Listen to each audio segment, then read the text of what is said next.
Interstellar greetings to you, friends and comrades. This is your Comrade Communicator, coming to you from the coast of Utopia. It's been a while, hasn't it? Oh, yes, it has. And, well, after many months' radio silence, as you can see, I have returned to your computer screens. I have returned to your tubes. And why? Why, you may ask? Why, you may ask, have I returned? Well, friends and comrades, I have returned to speak against the revisionists. Oh, you fucking people know exactly who you are. Spouting off all over the fucking internet about nuclear war being a prerequisite for contact with the space comrades. There's something dolphins. That's always a little addendum afterwards. It's never quite clear. Maybe a Douglas Adams reference somewhere. Well, that's not Posadism. That is not Posadism, and we should stop pretend like it's Posadism. It is not J. Posadist thought.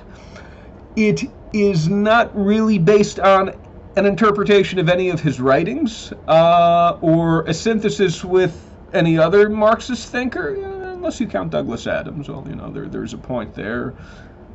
Some other science fiction writers, but no, that's not Posadism.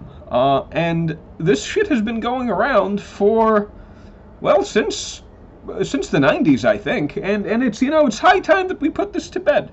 It's high time that we finish. We finish with this.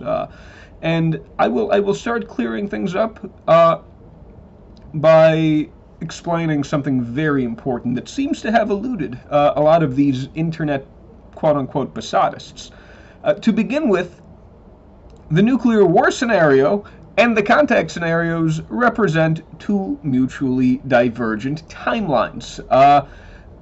Dialectical thinking, as always, must also be fifth-dimensional thinking in order to remain consistent. And the very act of just thoughtlessly collapsing the fifth dimension right into the fourth, well, that is the classic terrestrialist fallacy, and we must avoid it. We must avoid that terrestrialist mindset.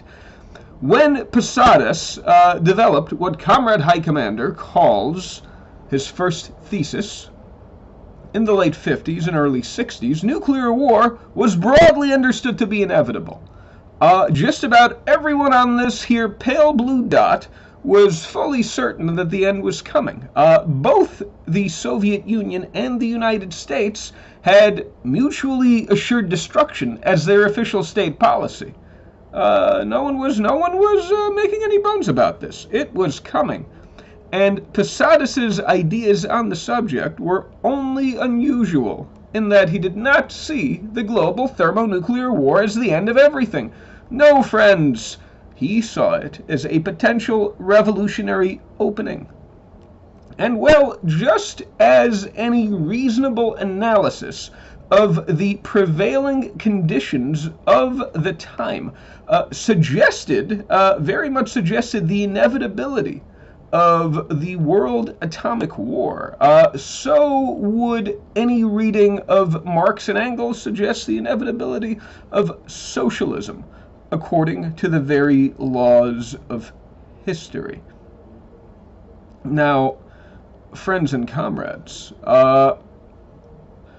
Posadist understood this, and he saw the two inevitabilities, and he simply sought to dragoon the more imminent inevitability of global nuclear war into the service of that inevitability, which it is our historical mission to immanentize.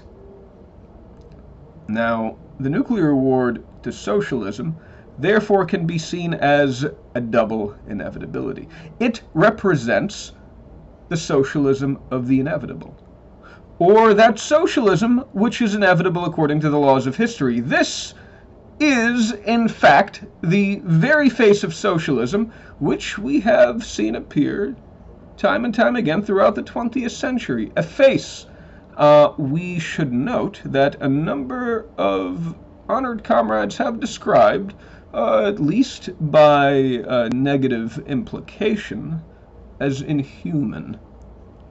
The terrestrialists recoil from the very idea of the post-apocalyptic socialism when it is made explicit, precisely because they unconsciously understand that post-apocalyptic socialism has far more in common with than it does any distinctions from all of those previous attempts at socialism that, well, that a lot of you venerate in glass sarcophagi.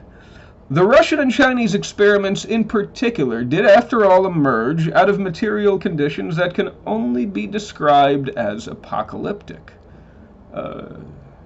Open your mind's eye, friends and comrades. Go back to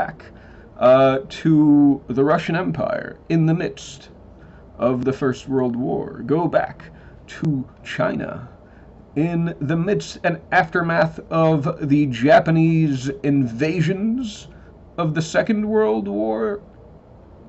Death and suffering on a massive scale, friends and comrades. Total war. The collapse of economic networks, social institutions, even the state itself. The countryside swarming with roaming bandits on horseback, which is to say, biker gangs minus electrification. Post-apocalyptic socialism, friends and comrades. And whether the next iteration of the socialism of the inevitable is to be built upon the ashes of the world thermonuclear war, or if it emerges out of the flotsam and jetsam strewn in the wake of capitalism's final global climate crisis, we have every reason to suspect that it will very much resemble previous iterations of post-apocalyptic socialism.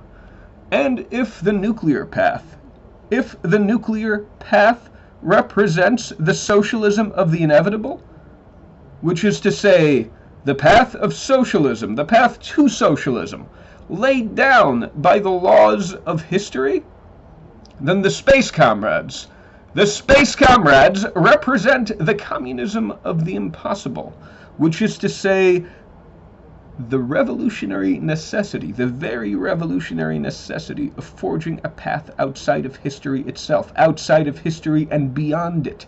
For while Posadists, as you can tell, even just from having watched this video, are the first to acknowledge that it is our duty, it is our historical role to be prepared to build socialism in the wake of the inevitable. We must also, no less simultaneously, work to prevent the inevitable with the impossible. But friends and comrades, what is the inevitable? Environmental collapse, total nuclear war, the triumph of the battered, irradiated remains of the proletariat over the shattered, inebriated remains of the bourgeoisie, an orgy of vengeance and bloodletting, fratricidal purges and cynical power struggles, endless rationing, a permanent state of emergency imposed by a state in order to both fuel and justify and cushion its brutal reindustrialization regime, the consolidation of power in the hands of this state, an autocratic bureaucracy that, while it may rule in the name of the working class, still maintains the wage system in all of its brutality and stupidity. That, my friends, is the face of the inevitable. But what is the impossible? The impossible. Friends and comrades, open your mind's eye once again. But now I will carry you to a far more pleasant place. The flying saucers. The flying saucers, my friends. They descend from the sky, and we finally know that we are not alone. Our space comrades share their advanced modes of extraction and fabrication with us. But most of all, most importantly, they share their advanced social technologies, their technologies of social administration, of living together, of democratic and decent distribution. Vengeance is now neither necessary nor desirable. Power? Well, power is beside the point. Scarcity is no longer even a factor, but if it were one day, due to something unpredictable, become a factor once again, we would have the social tools to adapt to it with dignity and to maintain equality throughout the period of scarcity, should it come once again. The old ways of doing things no longer make any sense. Yesterday there seemed to be no alternative to the capitalist system. Today, even the former bourgeoisie cannot imagine going back to that idiotic hamster wheel of a suicide pact. All that is solid melts into air. But one key question remains. Where do our sea comrades fit into all this? Tune in next week to find out. Well, let's be serious for a moment here. Maybe not. I don't know who I was kidding there. Mostly myself. Maybe a couple of months from now. Who the fuck knows? But until then, this is the end.